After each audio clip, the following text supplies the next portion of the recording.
Jacksons had come to town, and there were some interesting things going on with the time and period that Omaha was in at that point. Oh, you want me to talk about that? Yeah, well, the Jacksons were, I had scheduled the Jackson in there to perform. And at the time, we wanted to put them in the arena. There was a group called the Manhattan Transfer, and the Manhattan Transfer happened to wind up getting into the arena, and Joe Malik, not Joe Malik, Don, let's see, what was it? Terry Forsberg, which was the auditorium manager, said that we could, you know, promote them in the music hall, and so we did the show there. And in the meantime, their brother happened to slip in here. We had no idea that Michael was coming here, and I don't think they did either. They didn't, because they seemed surprised to see him. And so they were traveling on the ground. They were in a bus, and he was in the air. And he flew in, and he wound up performing. So the guests for that show got a little extra surprise on top Yeah. of that. What was the scene like when you started off in Omaha? Was it, I mean, as far as did you bring a lot of these acts in for the first time, or? Yeah, almost all of them came here for the very first time.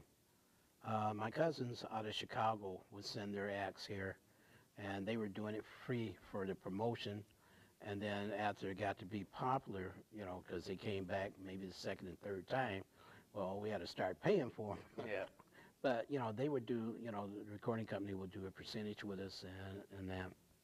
And so it worked out. These weren't just friends. I mean, these were guys that were pretty high up in the music industry, you know, yeah. from Motown. So that's really right. Really cool Some of the shows I did was like Rick James, the Barcades. Also, we had B.B. King, Cameo, Roger Troutman and Zapp, The Deal, and you name them. We had almost all those groups during that era. Yeah, I mean, this briefcase is kind of a history of Omaha concerts, you know. Yeah, and all the people that's in it.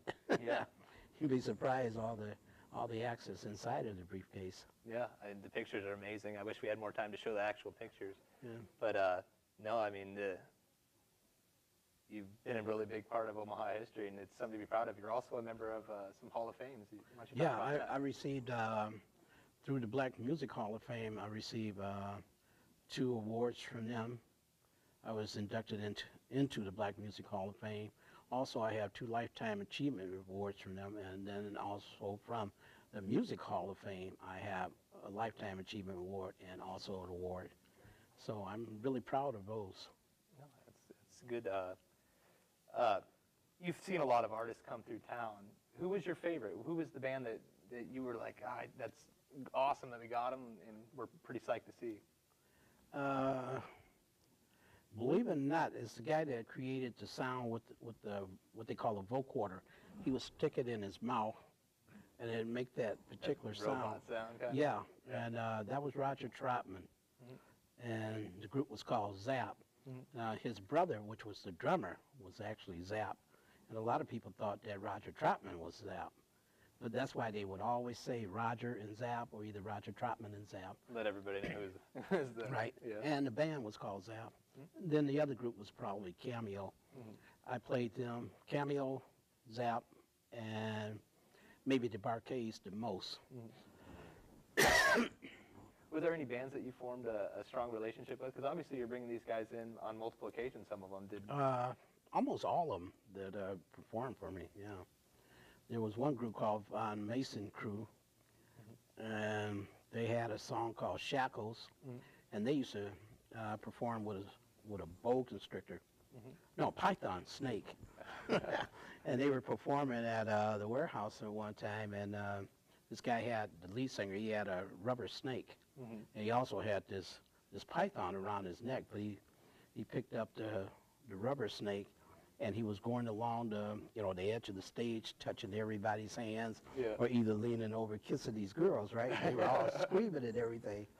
And he took this rubber snake off, and he threw it out in the audience, and it landed on this girl. And she went screaming through the audience, and I thought the guy had touched her hand or something and kissed her. Oh, boy, she was having a fit. And come to find out, she had that rubber snake on her. Yeah. Any other now, crazy that was stories something like different. That? Huh? Any other crazy stories like that? I mean, that's... One other crazy story that I very seldom ever mentioned, though, but I will never forget this. One of the opening acts was a comedian, and he had a he was a ventriloquist. He had this dummy, and he was making people argue with the dummy from the audience. And this one woman got so frustrated and mad at this dummy, she wanted to fight the dummy. He had the dummy's arms going back and forth like he wanted to fight her. And to see this, you know, she really wanted to fight this wooden dummy, and she didn't realize it was the guy that was talking. Yeah. Now, that was something that, you know, I'll take with me forever. That's awesome. And then I guess the other thing that is interesting since I started the DJ service, our DJ service is a lot different than most of the other DJ service. And what we do, we play music videos. We carry large screens with 10-foot by 10-foot screens. And now we have switched to everything on laptop, and we are using hard drives, which is external hard drives, terabytes. So we're carrying something like 30,000 videos. That's amazing. Yeah. Technology helps out. Music, you know, music videos.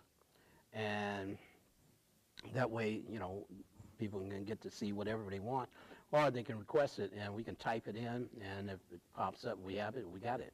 We have almost everything. Not quite, almost.